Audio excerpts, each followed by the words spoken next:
This has become a much more diverse district now, as we all know, and while the maps are favorable, I feel very strongly that it's going to be very important that we be able to reach out to independents and also moderate Republicans, and I think it's going to be very, very important. We need to try to bring people together, which is going to be an important theme of my campaign.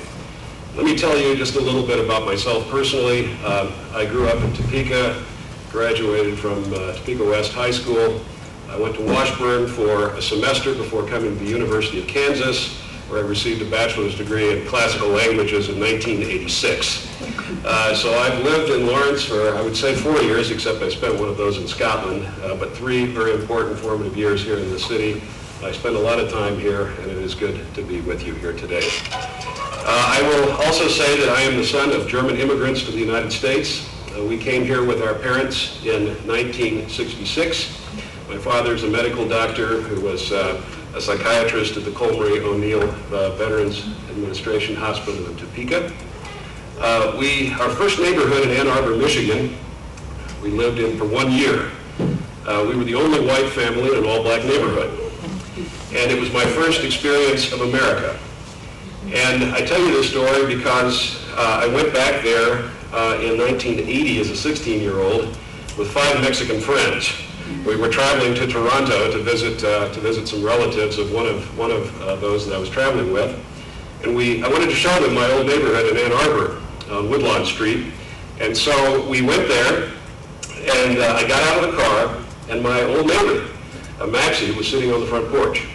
And as I got out of the car, he said, "Tobias, good to see you." And I said, "You haven't seen me for 13 years.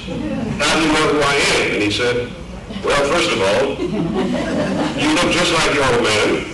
And second of all, ain't no other white man fool enough to come into this neighborhood." Fast forward to Topeka a year later, I'm in nursery school, and I announced to my nursery school teachers that I want to marry Lisa Taylor in the class next door. She happened to be black.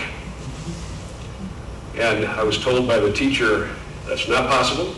In the sternest of terms, blacks and whites cannot marry." And I remember crying and going home to my father and saying, "Dad, what did I do?"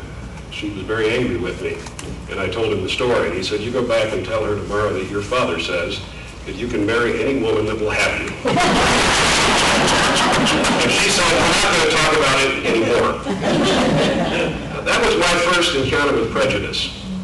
I will tell you, my father and my mother are both the son and daughter of confessing church pastors in Germany, and this is a very important part of my biography because I spent my summers with them. I have learned to appreciate the dangers of absolutist ideology, and we are suffering from that in this country today, and especially in economically depressed times where a politics of division is playing off one group against another. We are in very great danger of seeing that used to power that is really not in the interest of all. And I have spent my personal life as the son of immigrants who spoke with funny accents, living in different environments, very sensitive to the plurality that is America. And I think that this is going to be, not only that, but I've spent a lot of time just naturally inclined to figure out what does it mean to be an American, what does it mean to have your own heritage, and how do you learn to respect all different kinds of people, but at the same time bring people together around things that are of common interest. And I think this is a theme that we need to rediscover in this country today because the lack of civility and the kind of gridlock that we're in politically reflects, I think, real problems in our culture that we need to overcome. The 2nd District of Kansas is a very diverse district, and so I'm going to try to do my best in order to reach out to the different folks, the different kinds of economic participants, and try to come up with some consensus building. A lot of people talk about consensus, but I've spent my life trying to contribute to consensus, whether it was in ecumenical concerns. I'm the pastor of Topeka's First Congregational Church, sister church of Plymouth Congregational Church here in Lawrence.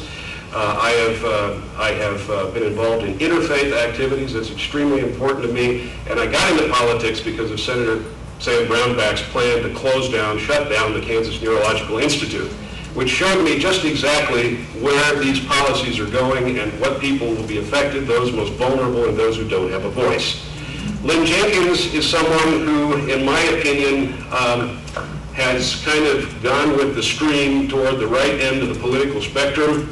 I don't think that she has the strength to swim against that stream.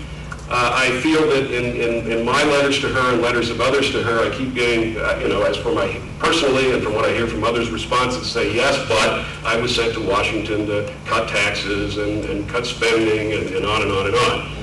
That is not a sufficient response to the people in this district.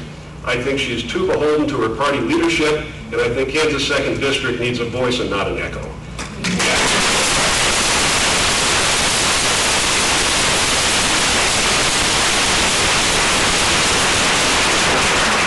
Tobiasforcongress.com, which now just has a splash page which doesn't say a lot about policy. There's a reason for that, because as I'm fundraising and as I'm fundraising and as I'm fundraising, I am trying to talk to people, and I'm trying to find out what concerns you.